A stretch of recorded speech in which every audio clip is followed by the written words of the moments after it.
Oh, look at that. What is Jack doing? Look at Big Boy for the homies. Good job, Jack. Look at Big Boy's here, baby. Under the wire. Yeah. It was close. Under the wire, bro. It was close. That was a Willie Mays Hayes style slide in, baby. I was getting ready. My goal was originally I should just sign on during the countdown so Jack has no idea I was here. I was like, nah, I'll actually show up with 30 seconds to spare. Yes, let's go. That's Ian, right. Thank you for joining. Yes, Kevin is here. Yeah. You know, we pushed back the time to 6:30, and boy, if we didn't do that, you might have missed the whole show. Yeah, no kidding. Especially going the hour format now. Oh, exactly. Yes, ASMR. Can you hear that out there, Ed? That's awesome. I love it. Thank you for joining us for another Tuesday. This is the weekly Baseball Brew Crew Podcast. We are a little bit country. We are a little bit lock and lull, keeping baseball history alive, one beer at a time. This is episode 122. Can you believe it? We've done it 122 weeks straight. Welcome to August 30th, 2022. Wherever you are watching us live today, please give us a like and a comment. And let us know that you're out there. As always, we'd appreciate if you subscribe and turn on those notifications. Some housekeeping before we start. Next week, next Tuesday, we will be at Radiant Beer Company doing a live show. Guys, I know that we've been talking about this on the side. We are super excited about this. This is going to be a lot of fun. Kevin, I know that you've been to Radiant Beer Company quite a bit. What can you tell us about Radiant? Yeah, you did off and on, a few times here and there. Yeah, they wouldn't let me go over there right now. They say I can't stay there 24/7. I tried. Well, it is like it's like an Airbnb for you at Radiant Beer Company. Well, I'll give you a little bit of background on them. They opened up about a little over a year ago. They took over the property from an old brewery, which we don't want to talk about them. They were no good. Anyways, but they took over the space. They opened around February or March. They were doing like pickup orders for a while. They started doing serving it live, going live, open up around, I want to say around St. Patty's Day, sometime around there. And yeah. So they've been open. They've won awards. They won the gold medal. They won the small brewery of the year from the Great American Beer Festival, which that's quite an accolade. And they also won a gold medal for a hazy pale ale of theirs. But yeah, they always have like 10, 15 beers on draft. I can with a wide variety of styles.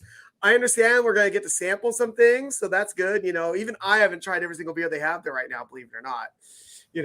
But you can't go wrong. And the way I figure it, I'm going to be at Radiant for 6 hours, and I'm going to do my best to sample every beer they have. There you go. And then they also have ones for this weekend for Labor Day, correct? I think that they're having they usually have one. They usually release like one a week. And the amazing thing is that for like the first year or so, everything was new. I was just like, I can't even keep track of everything. And now they're actually starting to re-release some of the beers they made like a year or so ago, which has been good too. It's good to retaste some of their beers. And and if you're going to come see us, it's in an area called the Great Room. When you first walk in, if the first entrance on the right, you go in, look for the vending machine, by the way. We got to put over the vending machine. We'll talk about that on the show for sure. They have a very special vending machine, and our room is right next to there. Come by, say hey, but don't be yelling at Cowboy Jack during the show, please. We don't want to tackle him. Yes. We're looking forward to it. Yeah, please join us if you can. For all you people that want to watch on Tuesday, we won't be live, but we will have a show. So please, we will premiere it. And if you're a Patreon subscriber, we're actually going to give you special access to this video. So we'll be recording early access. Is that what you're saying? Early access. Yes. Right on. Yeah. So you're not going to be out on Tuesday nights. We'll definitely premiere it. But if you're a Patreon subscriber, you get special access to it. Yes. So speaking of Patreon, if you want to become a supporter of the Beer Baseball blog and all of our efforts, go to our Patreon page, patreon.com/beerbaseball. Here is a lineup card for today. Our VP of Content Development for the for the Baseball Brew Crew, Angelo Trinidad. He is on assignment this week, but he will be with us at Radiant Beer Company. But next, he's the field correspondent and senior research analyst at the Baseball Brew Crew. It is Kevin Lyon. Thank you so much for being here on time. And I don't even know what to say because I'm never here for this intro. So I'll say hello. Just say thanks for joining us out there, and thanks for hanging out. We really appreciate all you fellas and ladies too. Yes. And hitting third is the Goodwill Ambassador and the Sultan of Swig. It is Cowboy Jack Durango. I seen him at the Radiant Bar. Smell of hazies and IPAs.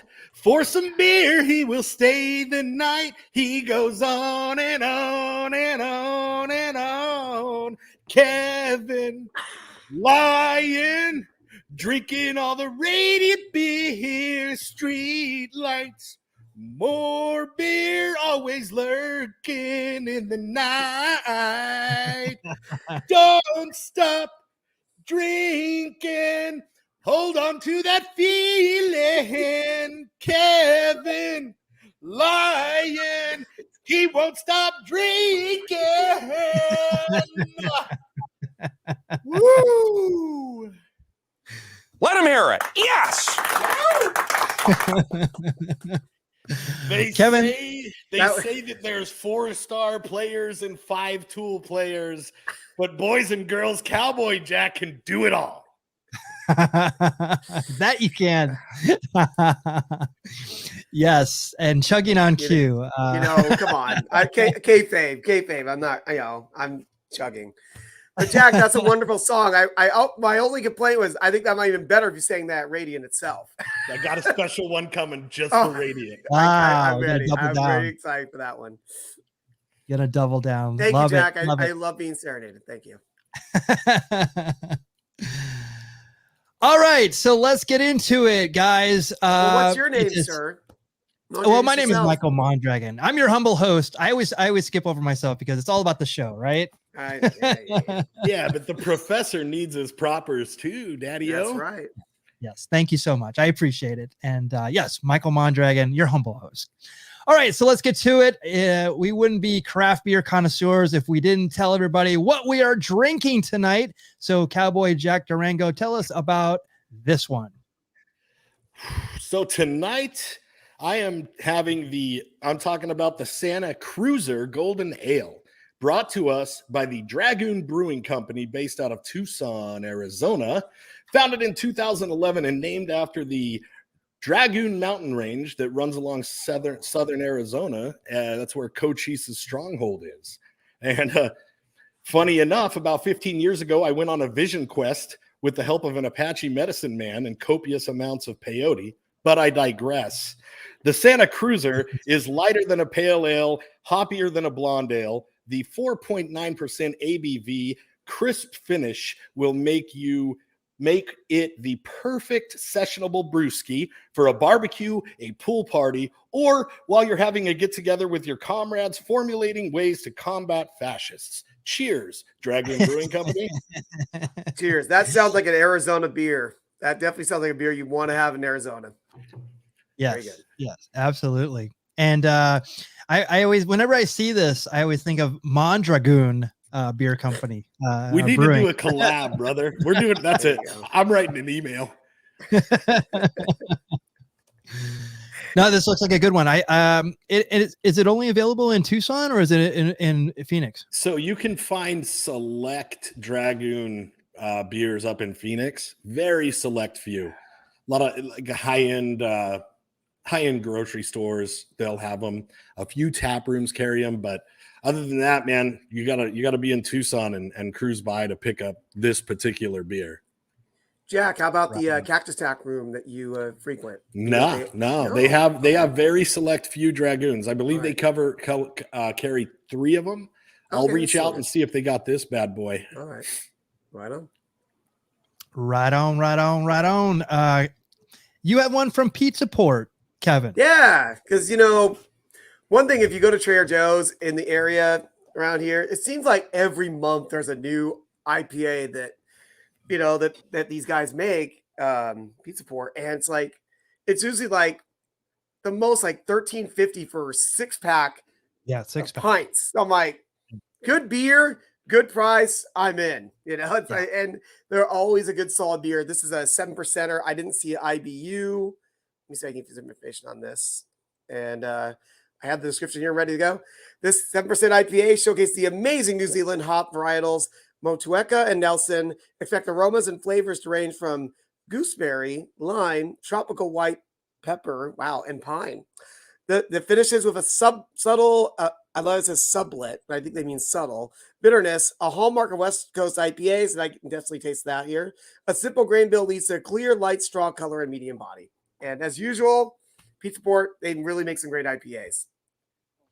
Yeah. I also saw that it has lychee in it as well, which is really good, really tropical fruit. There's a lychee sake that's amazing. If you ever see that, you should definitely check that out right there. Yeah, and for those who don't know, like most craft beers come in 4-packs, and Pizza Port always comes in 6-packs. Yeah, 6, and it's pints. Like I've rarely seen that. Port Brewing, which made the Mongo, which I think I've had on here before. Port Brewing is one of those. Was the only one I can think off the top of my head. Actually, Coronado does that sometimes too with some of their some of their 6-packs of the pints, which it'd be a great deal at like $2.50 a pint. I'm like, geez, yeah, give me that all day long, brother. Yeah, good stuff. Not that I'm an alcoholic, very functioning. No, dude, you're fiscally responsible, brother. Exactly. At that price, you'd be a fool not to purchase it. Exactly. I saw it yesterday. I'm like, ooh, because I had no idea what I was going to drink today. I'm like, new Pizza Port, all I need. Twist my arm. And Kevin, you're an enthusiast. Yes. You're an enthusiast. Yes. And that's a great way of saying it. Yes. Yes. It's much like when you say that someone's eccentric, but they're actually just crazy. But they're crazy, but they have money. That's eccentric. oh, they have money. Never mind. Yeah.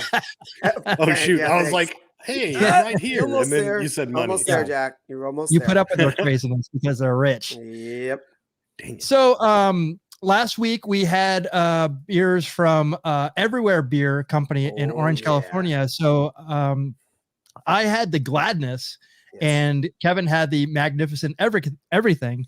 Mm-hmm. And this week I have the Magnificent Everything, and oh my gosh, it is it's even better than I remembered. So we had a little taster, you know. Now you're getting the real thing, brother.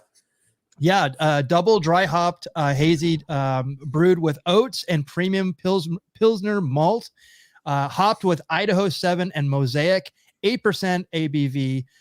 Oh my God. Like I said, we are so blessed to have all these awesome breweries here. And then this is, I feel like the guy with the chef's kiss right there. Just like, wow. So I know. Good. I'm like, shoot, we need Jack for an extra day so I can take him to another spot, you know? Oh, exactly. We might have to send him home with some goodies. Yeah, well, we'll see. Yeah, I was hoping to stop by Green Cheek to get something for today, and I wasn't able to because it was too early. But wow, yeah, that's right. Oh, in Orange, yeah, that's right. Yeah, like, you gotta remember, Everywhere Beer Company's open 11 a.m. to 10 p.m. 7 days a week, and last calls at 10 p.m. Which that's interesting. I don't remember ever seeing a place. I was like, oh, we got her, and like, now we do last call at 10. I'm like, what? When you're closed? Gross, dude. Yeah. Oh yeah. That's asking for trouble is what that's asking for me. Yeah. It makes me, you know what that makes me, Jack? Makes me enthusiastic. Dude, that's a callback, dude. All great comedians do it. Well done, sir. Yeah, usually most breweries, when you're sitting in there, they give you the Iggy about 9:30 if they close at 10, right? Yep. Yeah, so they're like, except for me at Radiant. Yeah, exactly. Well, exactly. Like, hey, just FYI, you know, I'm hiding in the corner and they're kicking everybody else out because, like, and they tell me my bed's in the back. Is it Olive Garden that says like, you know, you're with family? You know, it's like that's what they say at Radiant for you. You're family. Shut up. I mean, I am. Yeah, pretty much family and friends. And now you know what? Next week, you guys will be part of the family too. That's it. We're all gonna get jumped in. Blood in, blood out, dude. That's it. Give me some Dungeon. Oh, that's another movie. All right. This is this day in baseball history for August 30th. August 30th, 1913, with the Phillies ahead 8-6. Umpire William Brennan forfeits the game for the Giants in the top of the ninth inning when the Baker Bowl fans sitting in the bleachers continue to distract the New York batters by waving their handkerchiefs and straw hats. This is a true story. I'm assuming. It's true. I was there. I was waving both. Yeah. I was waving both. Just for fun. I saw everybody else doing like, why not? After National League, the worst, we could throw them on the field. So yes, exactly. Oh yeah, that would have been a forfeit as well. Yeah. After National League President Thomas Lynch reverses the decision, giving Philadelphia the victory, the circuit's board of directors orders the game, which will end with the same score, to be completed in New York on October 2nd before the start of a scheduled doubleheader between the two clubs at the Polo Grounds. Now, this is interesting because this is a picture from the Baker Bowl. And if you notice, usually in center field, there's that wall that's actually a little bit to the right. It's called the batter's eye. So it's actually, there's not supposed to be any distractions in there. Right. So this would have been straight, but you can see there's fans right there. So I can see this totally happening, it's kind of revealing, that I found this picture too. This is pretty amazing from 1913. You're telling me the National League president sent the Lynch mob out to make sure that game gets restarted? Yes. Thomas Lynch, the Lynch mob. They made a decision. Exactly. Wow. This is why you want me here on time, right? For content like exactly. That. All this banter. Oh. Here's another one, Kevin, that you may be familiar with. August 30th, 1916, in the fastest professional 9-inning game ever played, the visiting Winston-Salem Twins beat the Tourists 2-1 in an astounding 31 minutes. What? Yes. The 200 fans at Oates Park, unaware of the agreement to speed up the game, the New York, North Carolina State League game contest between the two teams, they had a train to catch. The fans are so upset about the brief game that Asheville owner L.L. Jenkins assures the angry patrons that he will refund their price of admission. Oh, so did you get your money back, Evan? Yeah. I got my 2 cents back. Yeah. What's amazing too is that there is still an Asheville Tourist team to this day. I believe they still do exist. What was the name? Oh, Winston-Salem Twins. Yeah, there's definitely still a team in Winston-Salem, but they're not the Twins. I want to say they're like the Cubs, like something basic like that. Yeah, I'm trying to remember what they were. That's actually the research. Yeah, Asheville Tourists, as far as I know, they still exist. It's crazy. Obviously different ownership over the last century. Because heck, I probably had a stake in that ownership at one point. I don't remember. A lot's happened in 175 years, let me tell you. Yeah, you won it in a poker game. Or a game I also wanted one of those flannel coats. That's the one I wear. The Taro has. Oh, that's right. You actually do. You actually have that. Yeah, and I'm not going to get up and get it, but people might have seen it before. Kevin got paid in jokes. Yeah.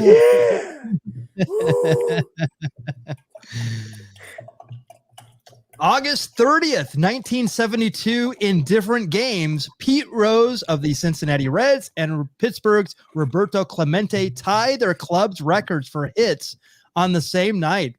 With his 2 hits at Three River Stadium, the Pirates outfielder equals Hannes Wagner's club mark of 2,970 career hits, and Cincinnati's Charlie Hustle matches Vada Pinson's total when he singles at Riverfront Stadium to collect his 1,881st hit.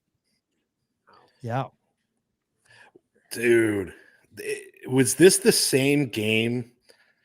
Oh my gosh. All right. I'm going to have a nerd moment. All right.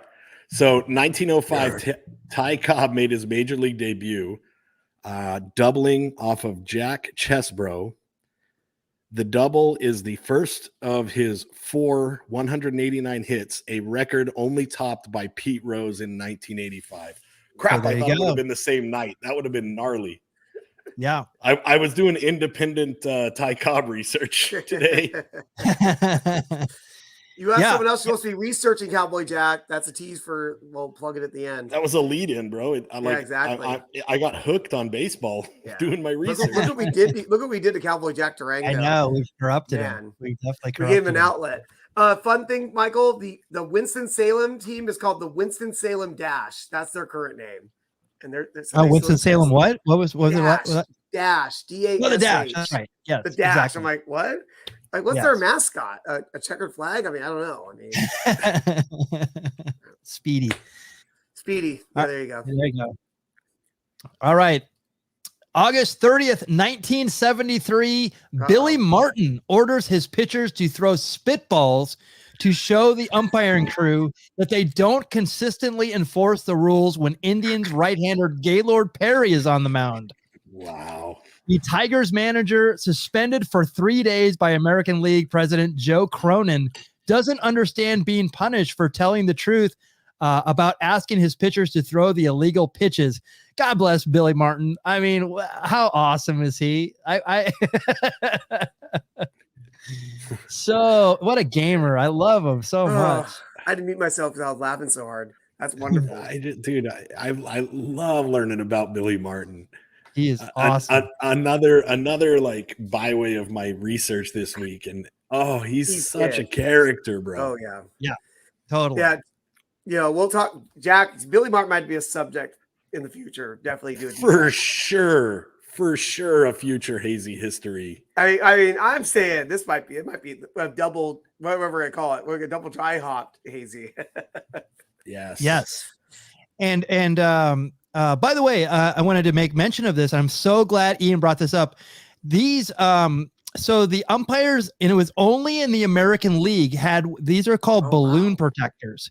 And what they did was, it was literally like a big shield, and it was a big like almost like if you're to take a thing off your couch and just put it under your chin, that's what it looked like. They're called balloon protectors, and only the American League did it. And I think they did it like up to the maybe like, I want to say like 79 or 80, because you didn't see it that much after that. But like these were like standard American League in the 70s and 60s, if I'm not mistaken.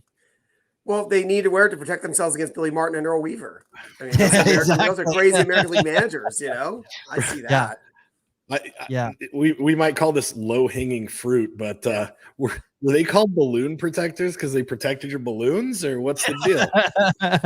I think they were the size of like hot air balloons. I think that was more accurate. Michael, I'm going to do something for you here. Yes. Balloon nut. Thank you, Mr. TK. So also and I'm not sure if he was a nominee, but he definitely probably deserves to be this year Diamond Icon nominee. Billy Martin. All right. Absolutely. So making it so. It was only in the American League, as I remember. The American League also had they also, I think it was because they wanted to distinguish themselves as well. I remember the American League, they also wore like red jackets, like this maroon red jacket as well. Like a velour suit, dude. It was they always had it. And they had very and if you saw the graphic for this week's show, like the picture of Billy Martin yelling at the umpire, he has like the stripes on the side, and I can tell it's 1976 because it was a bicentennial. So like even the umpires had like it looked almost like one of those white the Pittsburgh Pirate like pillbox hats. That's what the pillbox. It was exactly what it was. Yeah. And then I remember Michael, like the Cardinals had that too. Yeah, I can explain it. It's very simple. This is what we call a sibling rivalry. They're called the Junior League. All right. That's right. So we're the Junior League. We need to get attention. So let's be different from the National League. All right. We're like. Thank you. Because you have let's wear different color outfits for the umpires. Let's give them their balloon knot protectors. Hey, let's give them their wow. Oh, hey, you know what happened also? I believe in 1973, Michael Mondragon. The designated hitter. American League only. That's the Junior League. Wow, we need attention because we're junior. So angry. Why I'm so angry about this?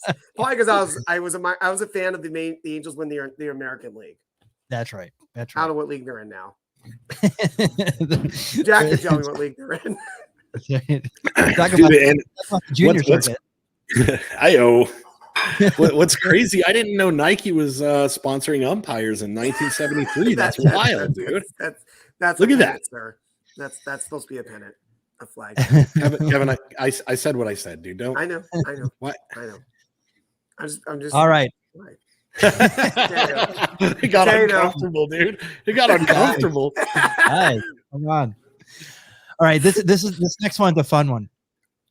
August 30th, 1986, Yankee hurlers Tommy John, 43, and Joe Niekro, 41, become the first 40-plus pitchers to start both ends of a doubleheader since 1933, when White Sox hurler Sad Sam Jones, who was 41, and Red Faber, 44, started against the A's in a twin bill at Shibe Park. Wow. Tommy John loses the opener 1-0, and Joe Niekro pitches 5 innings in the nightcap for a 3-0 victory over the Mariners. Now, this is awesome. And I was looking this up, and I'm like, wait a second. I remember a Phil Niekro card on the Yankees. So Phil and Joe Niekro were pitching for the Yankees at this time, and Tommy John. That's nuts. Dude. What's crazy, the homies that did it in 1933, they weren't related. These are first cousins, Phil and Joe. Maybe. Yes. Now, meanwhile, I mean, I'm just lobbing softballs for the buzzer, and I just he hates the buzzer. Also, you hate the buzzer. I thought. Thank you. See, there's like, oh, that's right. I don't like that noise. And then funny, Cowboy Jack, that such an owner of the Yankees like George Steinbrenner would have 3 guys pitching in their 40s when he's so determined to have their teams win. While he complains about Dave Winfield's ability on the diamond. Right. Right, dude. No, well, and you'll notice we're not seeing a lot of mustaches or beards. Oh, yeah. It's really God forbid. Oh, no. Yeah, and I also like the guy from 33, Sad Sam Jones. We might have to do a deep dive into Sad Sam Jones. Why is he sad? I have no idea. We'll find out. We have to find out. I can tell you. What's that? I'm not going to because I'm sad. Okay. Wow, what a tease. Thanks. I have no idea. You figure I would. You naughty little minx, you. You little rapscallion. I'm just winning as I go, rapscallion. Now, how dare you? I've not heard that insult in 80 years. You crumb bum. All right. Lastly, here, now I'm going to throw this to Jack, and I'm going to ask you a question about this one. August 30th, 2020, Giants reliever Tony Watson records his only victory of the season, but doesn't get credit for facing a batter. How did this happen? Well, it's a phenomenon that happens once in a lifetime, spontaneous combustion. Not a lot of people have seen it. It was crazy that it happened, in the middle of a big pandemic, and it freaked everybody out there for a little bit, but we figured it out. Pure spontaneous combustion, dude. So you're saying that it was much like Spinal Tap, where the drummers would combust. Softball. Yeah. That was a similar. Yeah. Oh no. So after can I make a guess? Can I make a guess? Go for it. Would it have been a guy attempting to steal a base or getting picked off on base? You nailed it. After throwing only 4 pitches, the southpaw picks off Jake Lamb off first base, scored as a caught stealing 1-3-4, ending the 7th inning in the team's 4-1 win over the Diamondbacks at Chase Field. So it wasn't even the 9th inning, it was the 7th inning. That makes a lot more sense, dude. Yeah. Well, Jack, I don't know if you know this, but then Jake Lamb spontaneously combusted after that play. I got it. So it's all right. I'm sorry. Right, so it happened that night. All right. Yeah, it happened no after he got tagged out. Rest in power, Jake Lamb. Even though he might still be playing baseball. Nice. Very nice. Very nice. All right. So let's do some baseball trivia. Wow. Let's go to baseball trivia.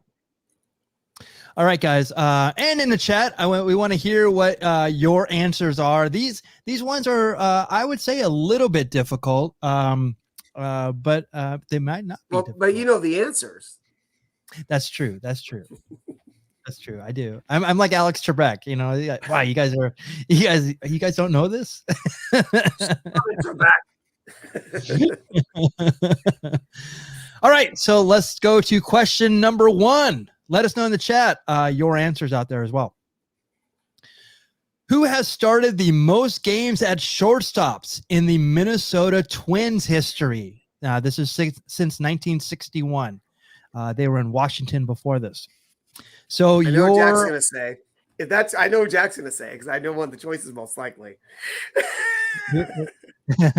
All right. I'm waiting for Jack to see this list because I'm hoping someone's on here. What do you got? Let me tell him who I think's on this list that he's gonna pick. Yeah. Greg Gagne. No. Greg Gagne. Wow. All right. Greg Gagne. All right. Here we go. Can't wait. The top of the list. There it is. There he is. Greg Gagne. Greg Gagne. So that's number 1. Number 2 is Zolio Versalis. Number 3, Roy Smalley, Jorge Polanco, Christian Guzman, or Nick Punto.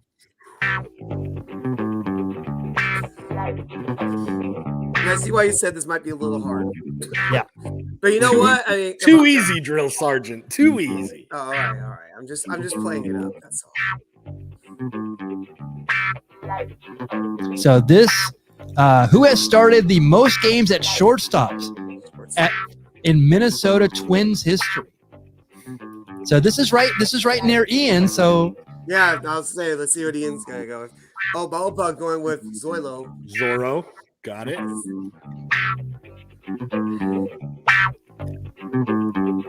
No, Yeah. we're not gonna do that, man. We're not gonna do that. No. Come on, Trebek. Oh. Zoilo. Oh, Zoilo. yeah.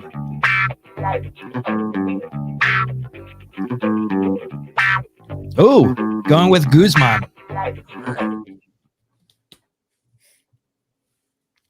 All right.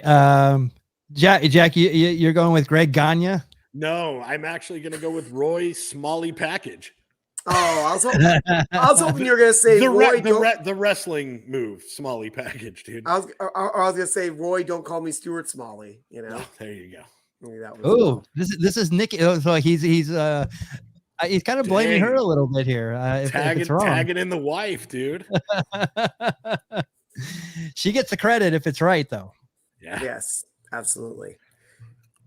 I'm down to 2 choices, and I'm like, Mr. Gagne. I mean, that's the first name I thought of, and then I was like, oh, this got to be Jack's pick, the one, the worker. But Zoilo is close, either 1 or 2. But you know what? I'll take the red herring. Let's go with Greg Gagne, not Gagne. Gagne. Yeah, I think I pronounced it right. It is Zoilo, and it's like I say Zolio, and it's like I've always assumed it was Zolio for some reason. Why, does that mean it's Zoilo? Zoilo. That's right. That means Ballbug is right. I was, but I was more concerned about his last name.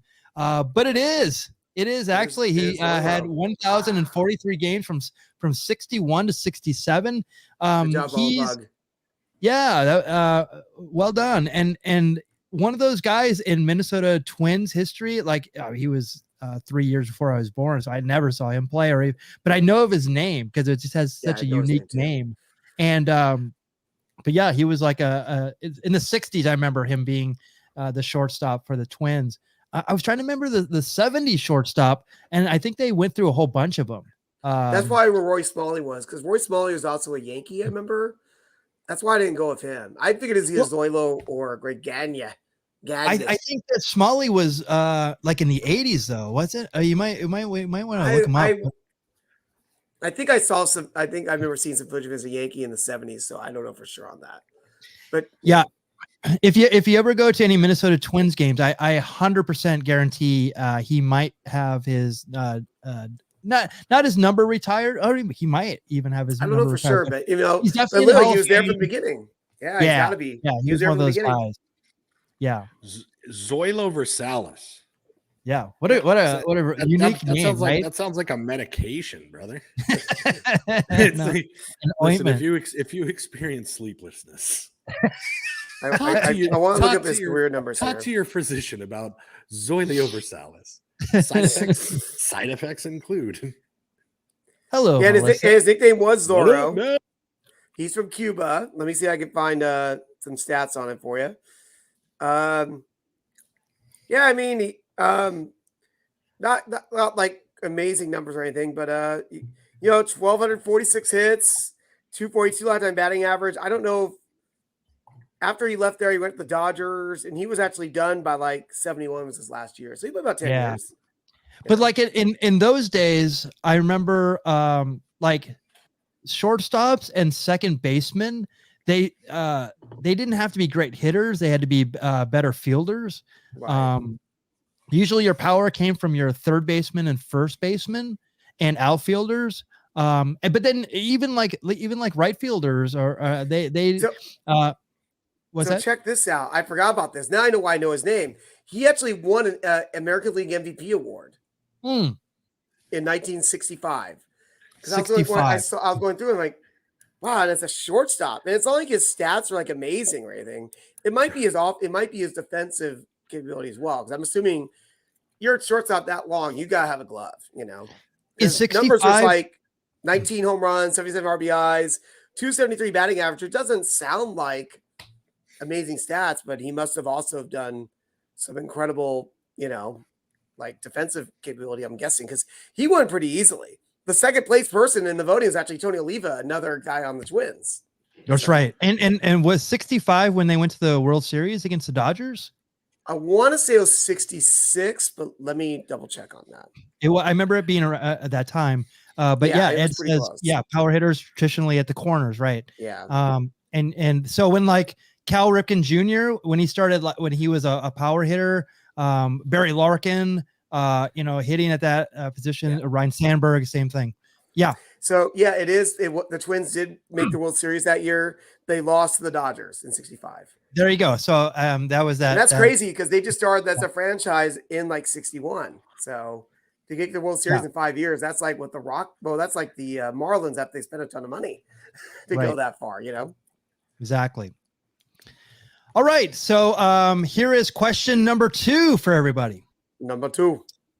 Which pitcher holds Cleveland's single game strikeout record? So which pitcher holds Cleveland's single game strikeout record? Do you want to do I help guesses? Jack? Yes, I know. Jack. I know Jack's going to say, Jack, I want you to know this. It's not Ricky Vaughn. It's not Ricky Vaughn. No, it's not Ricky Vaughn. Oh, because I wrote down Ricky Vaughn. I know you did. Yeah.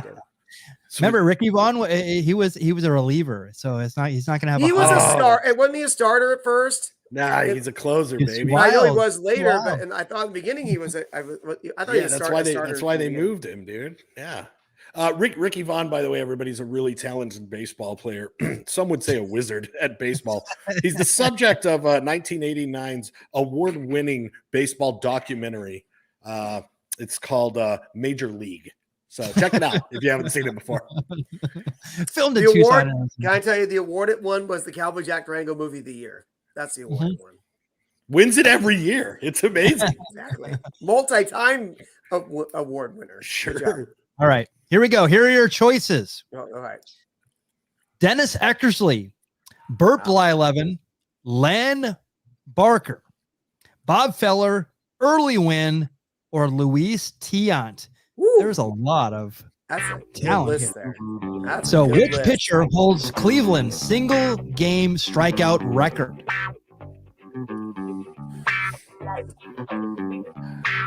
Ooh. That'll I go with Rapid Robert, Bob Feller. Oh, he actually said that before the question came up. I saw him write that. And I didn't put 2 and 2. That's a very good choice. Very good choice. We have 1, 2, 3, 4 Hall of Famers on this list, I believe.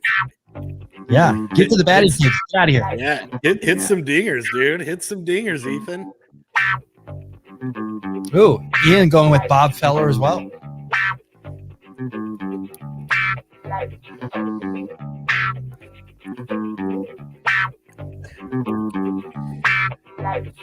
mean, who knows? We know that Len Barker pitched a perfect game. Who knows? Yep. Who knows? Started the All-Star game for Cleveland in Cleveland. In 81. Yep. Got kissed by Morgana. Yes, got kissed by Morgana. The Secretary Hall of Famer, Burt Blyleven Hall of Famer, Early Win Hall of Famer, Luis Ciant. We've talked about him a lot on the show, realizing, oh my gosh, what an amazing pitcher he was. And of course, Bob Feller, we know, is a Hall of Famer. Yeah. But who has the Cleveland single game strikeout record? Who you got, Jack? You know what, man? I was going to go with, hey, I'm going to show up to the party early. Early Win. All right. You can't go on that choice. You can't go on that choice. It's easy for me to say Bob Feller. I want to say it's Bob Feller. But because the other people picking Bob Feller, the next guy who has a lot of strikeouts on this list, I'm going to go with Burt Blyleven. Oh, that's it. He has well over 3,000 strikeouts, so I'll just go with that. All right. A man from the Netherlands, by the way. If I remember right. He was born in the Netherlands. Yes. You appreciate that as well. I was actually gonna pick number 6, but I figured we need to keep it PG, and I would have messed that name up. Why don't you say it now? Come on, just say it. Luis. Yeah. Luis. Oh, I see what you're gonna say. You can't say that last name?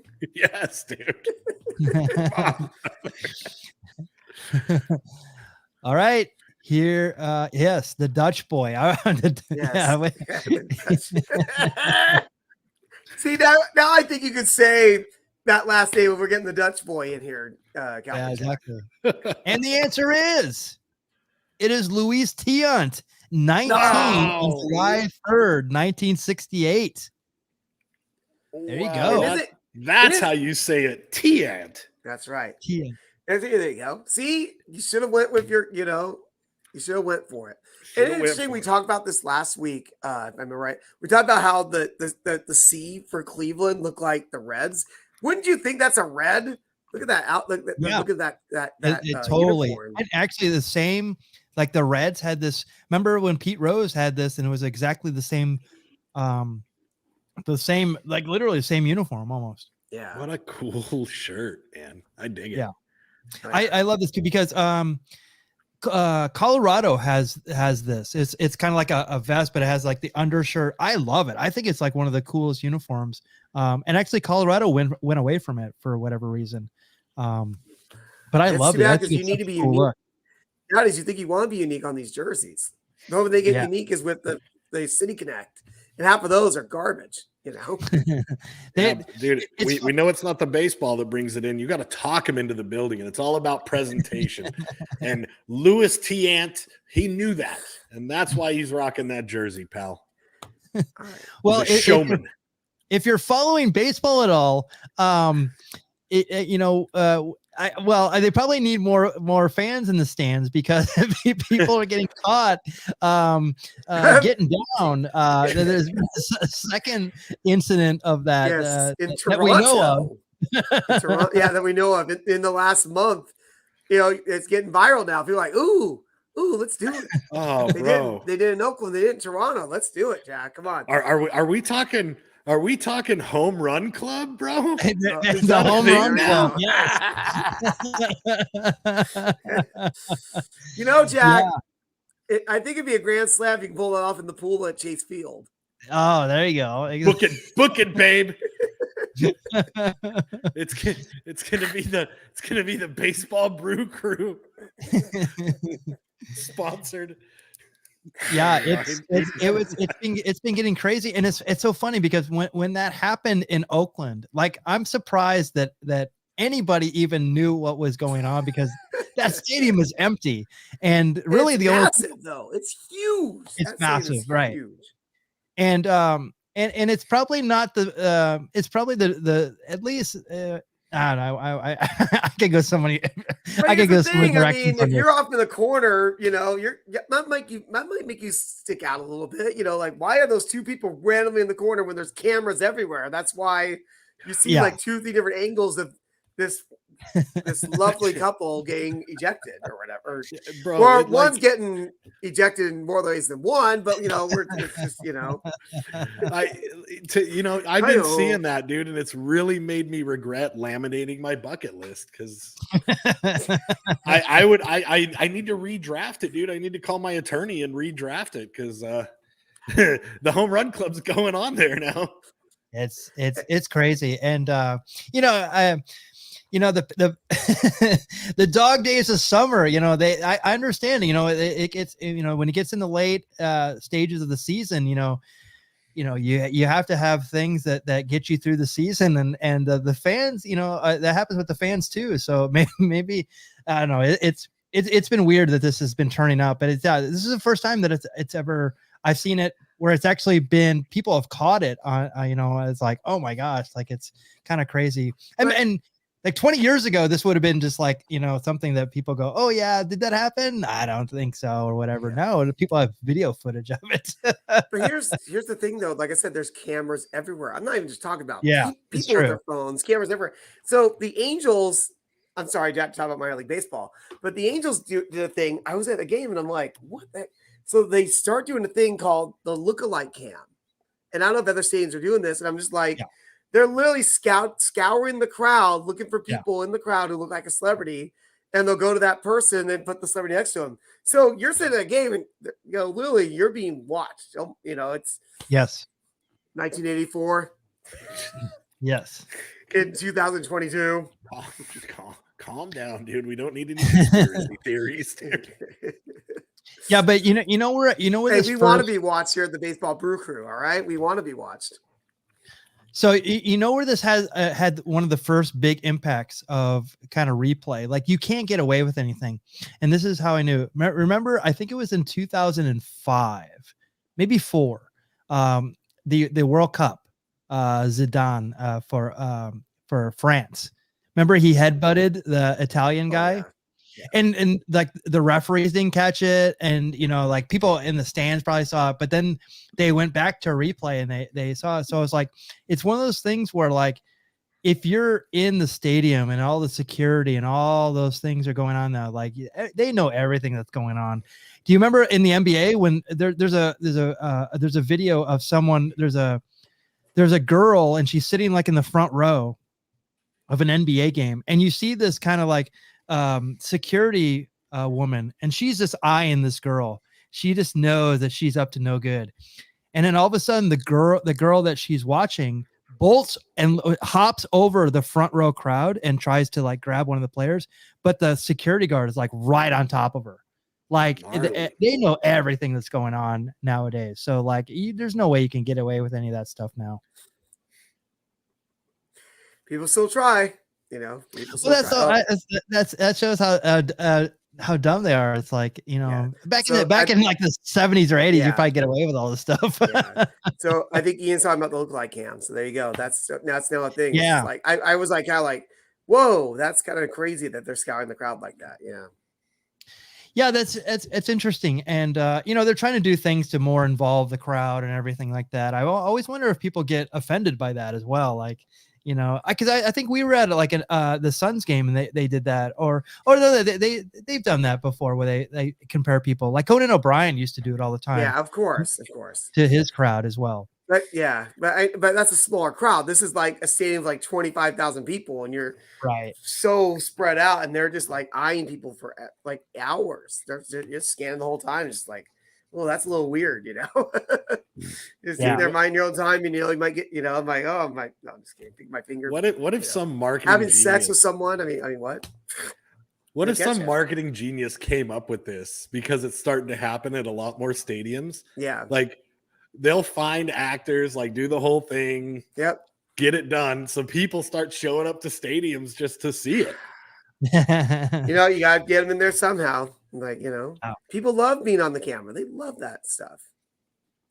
Remember when, again, we're going to go back to the Angels game. Jack, you're going to love this one. So we were at the Angels game earlier this year, and we were with Japan Ball, with Shane and his crew that were, they went to all the stadiums.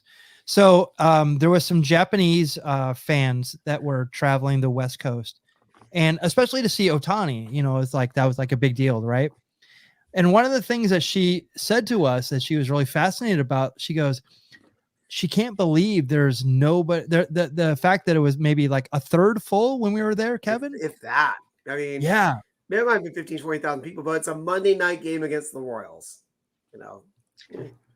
But that's the whole thing. It's I remember going to Dodger Stadium, and I'm like, Clayton Kershaw is pitching, right? And I'm just like, this stadium is a third full, so like the greatest players of this, a Trout, is the same thing in front. He's playing they always say he's the best player in baseball, but like people don't come out to see him, especially in California. And I wonder if it's just a California thing, No, I mean, I can tell you, I mean, I've seen the Angels play in like Pittsburgh and New York against the Mets. And I would see some people with like Trout stuff, but otherwise it's just like, it's not that much more than a regular weekend game. And it should be. I mean, you have Trout and Ohtani, who should be marketed as two of the strongest like draws in baseball, but that's not, they do it to an extent, but they're not pushing it enough. I don't think, it might be like what they do in the wrestling. Yeah, there you go. Yeah, Mets, Yankees, and both suck right now, but they're all because they're all winning. They're all winning. Dodgers winning definitely cures everything. 100%. Dodger Stadium, I'm sure, is packed because they're winning. That's very true. Winning cures everything. But I mean, I noticed that I noticed that the one thing is that when I go, but it depends on when we go. Like when we went to the Angels games, like early season, there's people like, tailgating and stuff like that. Yeah. And you can't tailgate at Dodger Stadium, or at Padres or San Francisco. But there is, San Francisco actually has a cool like community feel where that stadium is. Yeah. But we were talking about Oakland, how dangerous it is. Like it is in a dangerous area, and especially and luckily there's a train. Luckily the BART train stop is right there, so you can just go right up to the BART and just get out of there. yeah, it's crazy, and it's funny. By the way, the correct things Ed said when he mentioned those teams, he mentioned them playing in Anaheim, and I saw him against the Mets in Anaheim. Yes, and I went to a Mets game in Anaheim, and I don't remember it being like super packed, but it was more than usual for sure. I don't know how. I didn't watch last night's game, but the Yankees are actually in Anaheim right now. Isn't that nice, Jack, that the Yankees are willing to play a minor league team? Sure, yeah. No. It's much like the doc. You know what reminds me of, Michael Mondragon? The film/documentary Brewster's Millions. Have you ever heard of that? Where the Yankees played the Hackensack Bulls. Oh my gosh. Wow. It's just like the three of us and Ed's going to know what I'm talking about, and that's fine. Do you know why I couldn't take that movie seriously? And it was actually, it wasn't the fact that it was Richard Pryor. One reason? There was one key reason why I could not take that. All right. I'm so intrigued. I'm like, why one? What one? Okay. So if you look at that movie, yes. What was John Candy? John Candy was his catcher in that movie. Yes, no? Yes. Okay. That's all you need to say. That's what I love. That and so that put it over for me. It's like Engelbert is the catcher for the Bad News Bears. You know what I mean? Exactly. But John Candy, thank you. He's amazing and doesn't get the credit he deserves for it. But when Richard Pryor is pitching, his cap is so like it's like one of those mesh like crappy caps. It's like and I hate the hat. Like I love these hats. These hats are so professional and they're so nice and crisp and everything. And the hats in there, like they're all like they're just crappy. I hate the 80s hats. And he's wearing they're the Hackensack Bulls of a train in the outfield, right? Come on. No. You can't that level of baseball. Are they trying to say that like okay, so they're minor league, but they're not poor. They're not like destitute. Yes, he is. He had to call collect to his manager in the film. Come on. And he got arrested. Or whatever it was. You're making a case here, but Jerry Orbach was the manager, by the way. Come on, you got to put over Jerry Orbach. I'm just looking at this. I think it's going an hour. This is hot talk, dude. Hot talk. Yeah. This is the kind of talk that kept me out of the good schools. And but yeah, it's like I go, come on, I go, give him good jerseys and everything, because I always hated when I was in Little League. Richard Pryor is a pitcher and he looks like he's like 45 years old. I mean, come on. Well, that's that's true. But I remember I want you to read Ed's message, by the way. I want you to read Ed's last message and tell me your take on this. Have you seen that? Come on, it's a movie. I take everything seriously. I take everything. Thank you. Thank you, sir. But the thing that I go, I couldn't root for him just because of that. I love that took you out of that. Cowboy Jack, are you offended? Are you offended as an Australian man that he said the word root? Yes. Very. I heard root is not a word you say in Australia. Yeah. Well, I mean, that's not very proper. No, it's one of the worst. It's one of the worst. So yeah, I said like I would always take care of my hats and everything. I was like, it's one of those things but maybe that's why I wasn't a good player. I didn't have the grit. Well, Gaylord Perry sure took care of his hats with some Vaseline. So that's true. And he's a Hall of Fame player. So there you go. Yes, Yahoo. Yes, just throw a Yahoo series. Another Australian reference. Is it just the three of us and Ed right now? Yeah, exactly. Cowboy Jack, do you know who Yahoo Serious is? I do. You do? How? I do. I lived in Australia, man. Exactly. Thank you. I was gonna say because he's an Australian. Great callback. Yeah. I don't think he meant that callback. Great. Yeah, dude. Have you had Vegemite? I've had Vegemite. It's not bad. It's not bad at all. All right. I asked him on the show on Sunday because Australia came up. I asked him if he played a didgeridoo, and he said no. Okay. I played a didgeridoo, believe it or not. Oh, wow. Not in Australia, but in California. Yes, that metal, because it used to sweat through it. That used to be a thing too. So like we had crappy hats. By the way, when I was in Little League, my first team, I played on the Mets. Okay, and it was so cheap that we had the mesh hats. And they were like the foam, and they couldn't even get an M. They made an upside down W. You know what that upside W was for, Michael Mondragon? Wow. All right, so let's end on that. That's a good way to end it. All right. So again, all this witty banter will be in full effect when the Baseball Brew Crew does our live episode 123 at Radiant Beer Company. Obviously, you will see it after the fact. Check in next Tuesday. We'll definitely have something for everybody. If you're a Patreon subscriber, we're going to send you the link to a special little treat ahead of time. And by the way, a little birdie tells me that there's people clamoring to be a part of the Baseball Brew Crew podcast.